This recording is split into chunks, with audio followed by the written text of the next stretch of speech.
Hello and welcome. This is my wife Mary and I'm Ed, and we are Branch Davidian Seventh-day Adventists. We're excited you're joining us today.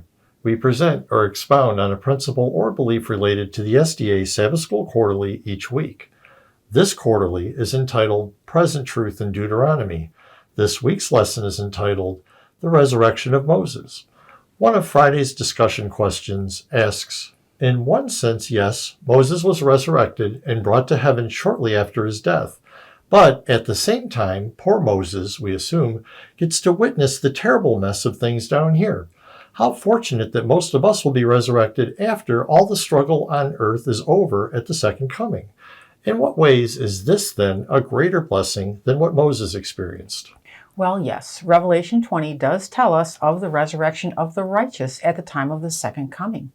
But today we wanted to talk about another resurrection, a mixed resurrection of both righteous and wicked before the struggle on earth is over at the second coming. This resurrection is prophesied in Daniel 12. It reads, "At that time Michael shall stand up, the great prince who stands watch over the sons of your people, and there shall be a time of trouble such as never was since there was a nation, even to that time. And at that time your people shall be delivered, every one who is found written in the book. And many of those who sleep in the dust of the earth shall awake, some to everlasting life, some to shame and everlasting contempt. Those who are wise shall shine like the brightness of the firmament, and those who turn many to righteousness like the stars forever and ever." So here we can see that Daniel's accompanying angel tells him that there will be a mixed resurrection. Some to everlasting life, meaning some of those being resurrected will be raised to everlasting life, which obviously shows they are righteous, and also some to shame and everlasting contempt, meaning some of those being raised in this resurrection will be wicked and will have shame and receive contempt. This cannot be the final resurrection of the righteous at the second coming of Christ, because only the righteous will be part of that final resurrection, and it cannot be the resurrection of the wicked at the end of the 1,000 years, because only the wicked will be resurrected at this resurrection.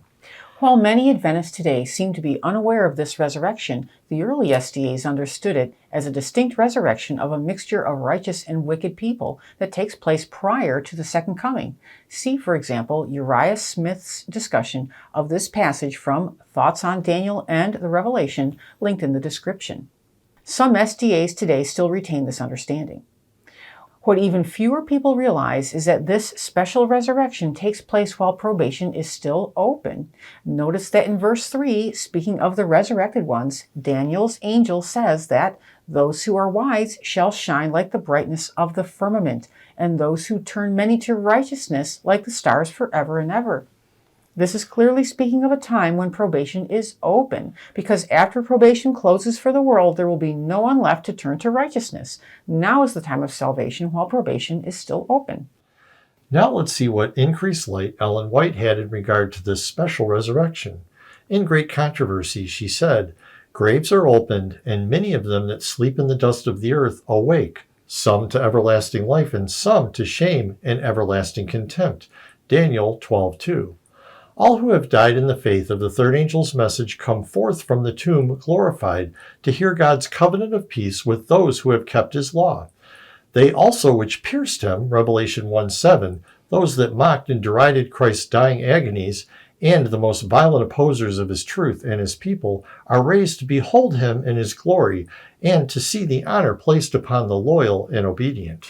Obviously, Ellen isn't interpreting Daniel 12:2 as a reference to the general resurrection of the righteous at the second coming. She spells out that those raised in this special resurrection will be a mixed company of righteous and wicked. And the righteous aren't all the righteous dead from all ages, as will be the case in the general resurrection. Rather, Ellen tells us that all who have died in the faith of the third angel's message come forth from the tomb glorified to hear God's covenant of peace with those who have kept his law. So we know who some of the righteous will be at this resurrection. This company will include Ellen White and all who died in the faith of the third angel's message. There is evidence also that this resurrection will include some saints from older ages. See also Matthew 8:11 and 12, Luke 13:27 through 30, and Desire of Ages, pages 317 through 318. And Ellen gave us further light on this subject when she wrote, "The battle cry is sounding along the line. Let every soldier of the cross push to the front, not in self-sufficiency, but in meekness and lowliness of heart. Your work, my work, will not cease with this life. For a little while we may rest in the grave, but when the call comes, we shall take up our work in the kingdom of God to advance the glory of Christ. Well, here we have Ellen telling us that she and others will come up from their graves as soldiers to continue their work of advancing the glory of Christ. Notice she is speaking of this post-resurrection work in the context of a military battle. Obviously, the battle is over when Christ returns. The kingdom of God she is speaking of here is on the earth before the return of Christ.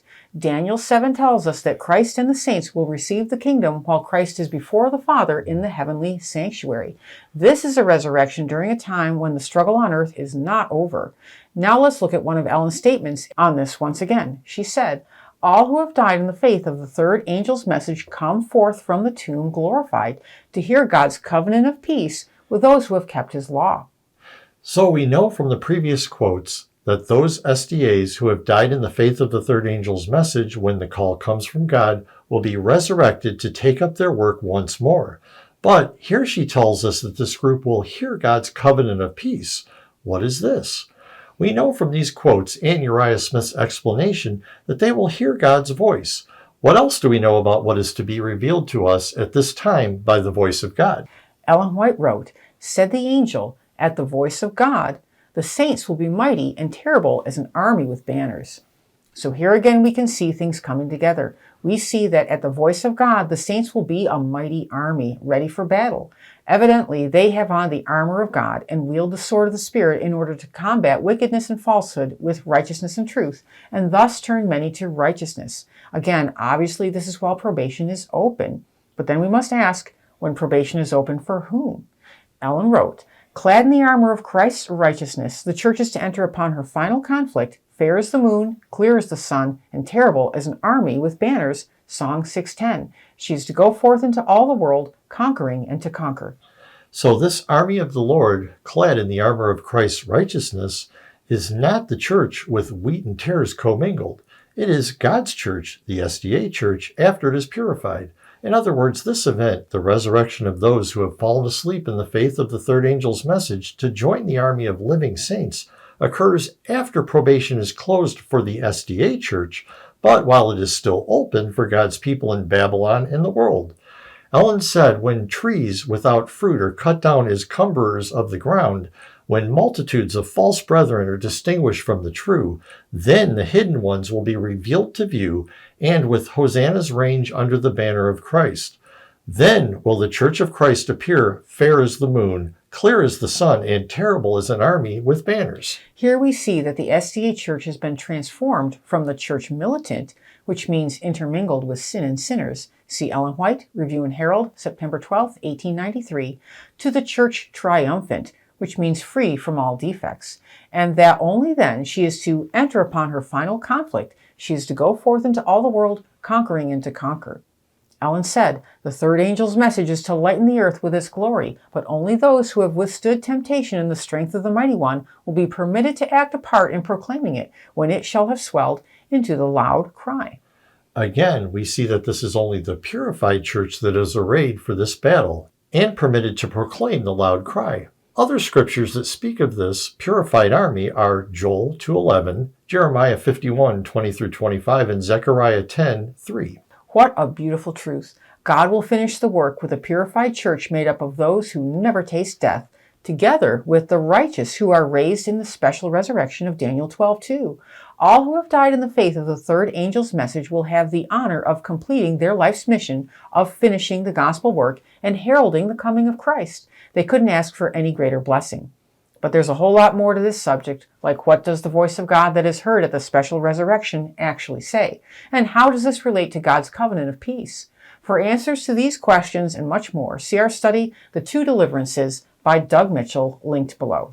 Thank you for staying with us through the entire video. We invite you to visit our website, www.bdsda.com, to learn more about who we are and, just as important, who we are not. Please join us each week as we will continue to offer new and interesting insights for your Sabbath School studies. God bless. Many blessings.